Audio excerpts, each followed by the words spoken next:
Welcome to UC Science Radio, where we conduct interviews with a range of scientists to learn about the big issues facing our world and what science is doing to help.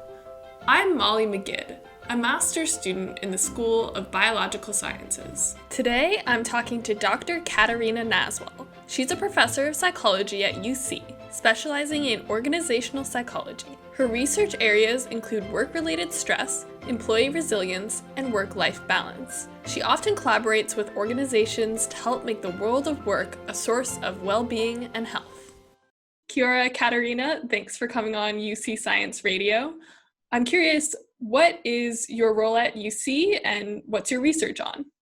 Kia ora, Molly. My role at UC is professor in psychology, and I do research on employee well-being. What does it mean for people to have a good sense of well-being within their work? What could an employer provide that would make an employee feel that sense of well-being? Right. Well, that's a really good question. That's what we're trying to figure out. But what we know from research and our own just chatting with people is that if you feel good when you go to work and you feel good when you're coming home, that's a really good start. So the jobs that make us do that are jobs where we get to do something we're passionate about, that we care about, that we feel has meaning to other people, where we feel we have some control and input into what we're doing. So I feel like I'm not just being told what to do, but I actually can have some control over what happens during the day, and where we feel like we belong. So we have a sense of relatedness, of collegiality, of a group belonging. So those three things are really important, and they really help people feel good about going to work and thinking about work. So those are the things that we're trying to promote. Do you find that employers are becoming more interested and focused on improving employee well-being in comparison to maybe 10 or 20 years ago? Yeah, I definitely see a change. The organizations that we chat with and we try to get in collaboration with about this are much more interested in just talking about well-being, whereas before they were more interested in talking about productivity, or health and safety was the closest that we got. So now they're more aware that how people feel actually affects how they work. So this definitely, it's a big change in the last 10 years. I think in Canterbury, a lot of it had to do with the earthquakes that sped things along, and that's after the earthquakes, employers became more aware that people had feelings and lives outside work that affected them, and that what happened to people at work actually made a difference to things outside of work. So that's a huge change. What happened during the earthquakes that really made people aware of that? People had so much to deal with outside of work, and people's clients, organizations and businesses' clients, had a lot to deal with. Everybody came together and had difficulties and sort of shared that in a way, which was positive, but it also created a higher emotional workload for staff and for managers who had to deal with their staff being stressed about dealing with their clients on top of dealing with their own situations at home. So it just came to a point where they said, well, what we're doing now isn't working. We have to look at what we can do to help people get through this better. And this is where they started to reach out to researchers, resources, psychologists, anybody who knew more about the softer side of work. And they saw that this actually made a change and made a difference to how people felt and how people were able to handle the situation, but also handle work. So it improved how people went about doing their work. So it had more than one good outcome. Yeah, I saw that your lab and you did work with an organization on improving resilience after the earthquake. Could you talk a bit about that? Yeah, sure. So we were fortunate to partner or work with an organization who at first didn't know what they could do for their staff. And they knew they had to do something, but they weren't sure what. So they saw that we were doing work on employee resilience and organizational resilience. So we started just talking to them, and they had some ideas of what the problem might be. But as we kept talking to them and their staff, we realized more and more that it was different sorts of issues and different solutions than what they'd been used to. And while we were thinking about resilience, it became more about overall well-being. And it became about organizations supporting their staff more, being open to knowing about the challenges that people were going through. So rather than just leaving your life outside work at the door when you come to work in the morning, people started opening up and talking about what the challenges were, because then what they found was that other people had similar challenges and they could help each other, even if it wasn't work related. And that this kind of relatedness or sense of belonging and being part of a community helped people get through the challenges and also do their work better. So it wasn't so much resilience as sort of capacity building, focusing on making people feel better, so getting their well-being levels up, and then they were able to handle challenges of work better, which I guess could be viewed as resilience. So we're talking at a time where people are coming back, on the one hand, going back to work and trying to come back as organizations. And on the other hand, there may be people who are now unemployed or are continuing to work from home or to have their work shifted. I know that you're doing some work on what happened in lockdown and the fallout from that. Could you talk about your work? What have you been focusing on and what have you been doing? And then what are your hypotheses about what's been happening? Yeah, sure. So when the lockdown was about to happen, we were just starting up some research around how people were coping with this huge uncertainty that COVID was presenting even before the lockdown. Because we know from our past research on job insecurity and uncertainty that uncertainty is really hard to handle, and it has, even if nothing ever happens, as long as we worry about something, we're already dealing with that potential threat. So we started up asking people what their employers and organizations were doing for them before the lockdown that was helping them. This was before we knew that lockdown was going to happen. And then the lockdown happened, and we kept working on getting this research out because we noticed the university was helping us in different ways and supporting, and we were interested in knowing what other businesses were doing. So that's the research that's going on right now. What will come out of it, I think my hypothesis is that organizations that from the beginning show that they understood that the pandemic, the lockdown, the aftermath could be stressful for people and would be stressful for people and present a lot of uncertainty. Organizations who communicated that they knew what people were going through will seem more supportive, and will have staff who feel more supportive but also who feel more loyal to their organization. So they want to do more work. They want to help the organizations come through, because now that we're sort of coming out of it, or at least looking at a post-pandemic environment, a lot of organizations have to think of new ways of working, and the staff will have to do those new ways of working. So if people are worried and don't feel supported, they're going to be much less willing to do new things. And they're going to be less likely to think of new things, because the sense of creativity and innovation and just coming up with new ways of doing stuff doesn't happen if we're always worried about our job, or if we feel like the organization didn't treat us right. So those are some things that I'm expecting to see, that people who feel supported are more willing to do extra things and have higher well-being in general.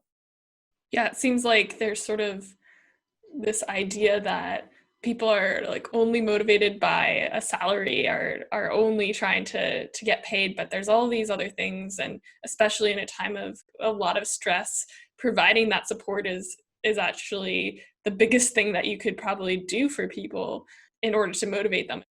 Absolutely. And I think the good news is that a lot of the support, showing support for an organization, is really low cost. So you can be friendly and supportive, and it doesn't cost more than not doing it. So it's a low budget way of strengthening your workforce. So there's a definite opportunity here for businesses to express their support and in exchange get more from their employees than they might have expected given the situation.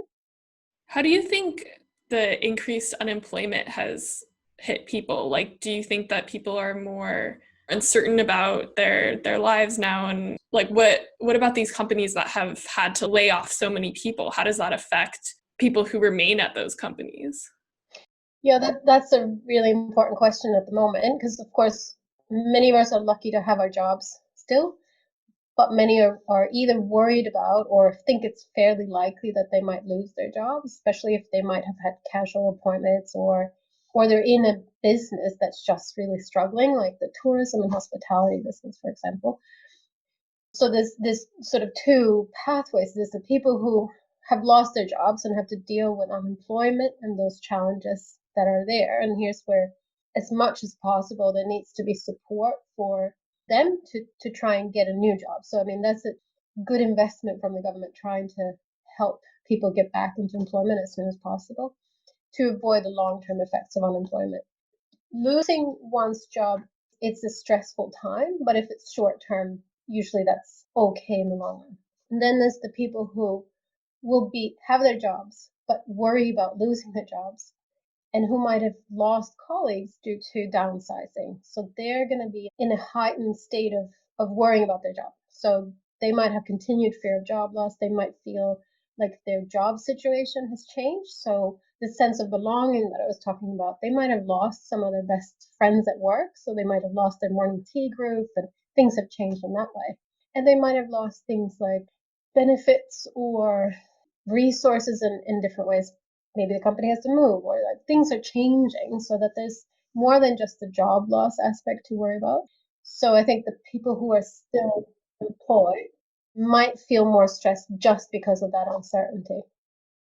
I wonder if this shift more towards working from home has changed work-life balance because people were already more able to continue working at home with things like checking email on their phones or being engaged more digitally. But now that people are actually working from their homes, do you think the line between work and home has been blurred even more? Yep, very possibly so. And especially for people who weren't used to keeping those boundaries themselves, but used the physical transition from home to work as that boundary. So, what I think employers, but also staff, we have to do ourselves is to think about what works for me. Do I want it to be completely blurred and I just work whenever I feel like it? Or do I need those set boundaries? Is that what makes it easier for me to handle different phases of life? So, in addition to the research we're doing on the COVID in general, we have student projects that look at how people feel about their work-life balance when they're working from home, and will certainly take into account whether they've done that before COVID or not. And I know internationally there's a number of large-scale research studies that have started on the back of COVID to explore exactly that. So how are people feeling about their work-life balance? I think for people who don't mind the blurring, it'll be easier to create a balanced lifestyle because you have the flexibility of working wherever, well, at home and whenever. But there may be those who would appreciate some help with the boundary setting. And here's where managers also need to be mindful of who might be able to use that and who do they need to help in setting some of those endpoints to the workday and allowing people to say, well, I'm done at 5 o'clock or something that will help. So some people might need a little extra support in keeping those boundaries. Shifting away a bit from the COVID-19 situation, I think there's this idea that productivity comes from just putting more hours in. And I don't really know the research or the ideas behind what actually makes people productive. So, have you done research about that? Well, when are you most productive? When am I most productive? I'm most productive when I have a short period of time to work and then have a break and can come back. So Yeah. it's more broken up. Yeah, like a manageable amount of work that you're interested in, that you possibly know when you're done with. So this is about boundary setting. So you have sort of, well, this is what I'm going to achieve. You have set goals. So goals are really motivating, and where you have some input into what your reward will be as well. So it's not just about salary, for example, even though that can be motivating.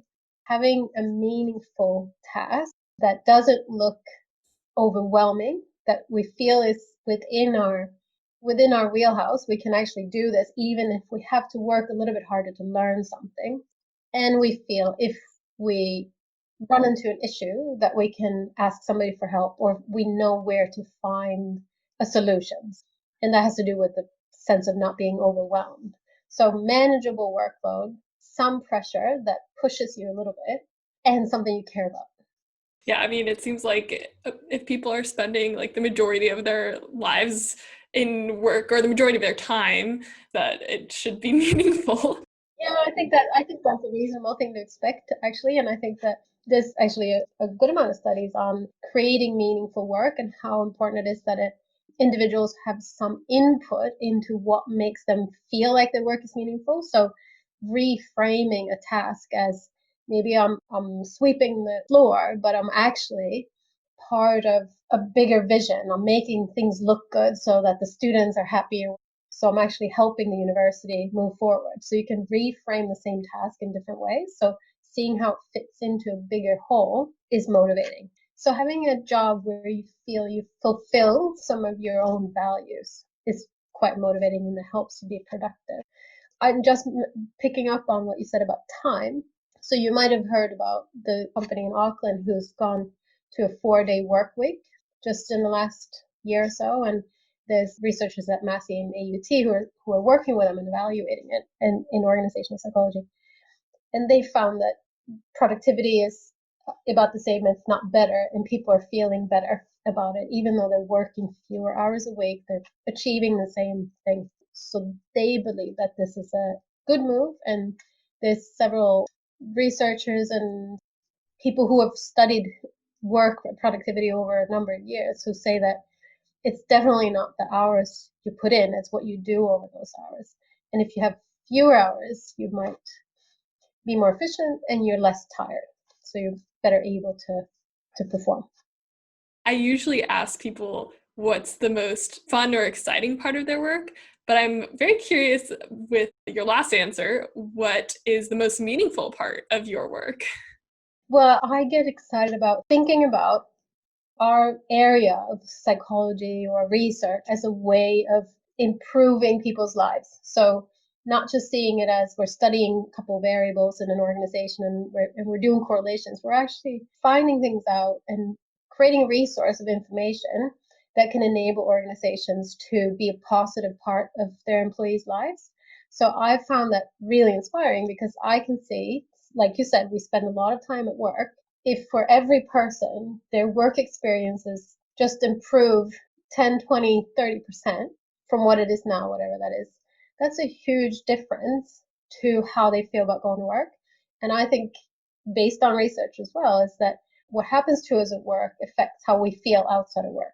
So if we have a more positive day at work, we'll be more positive outside and we'll be able to handle things that happen outside more constructively or be less stressed. We might have more time for family and other things. So the meaningful part of my job is that I see it as a way of improving people's lives, which is exciting.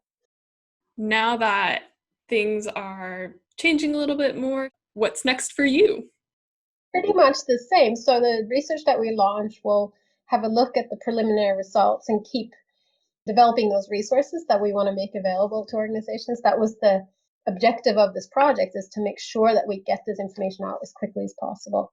And then invite some of the participants who volunteered to be part of a long-term study to see how they do over time, so that 6 months from now we can say, well, some things were really good to keep up doing, so we can keep that information going.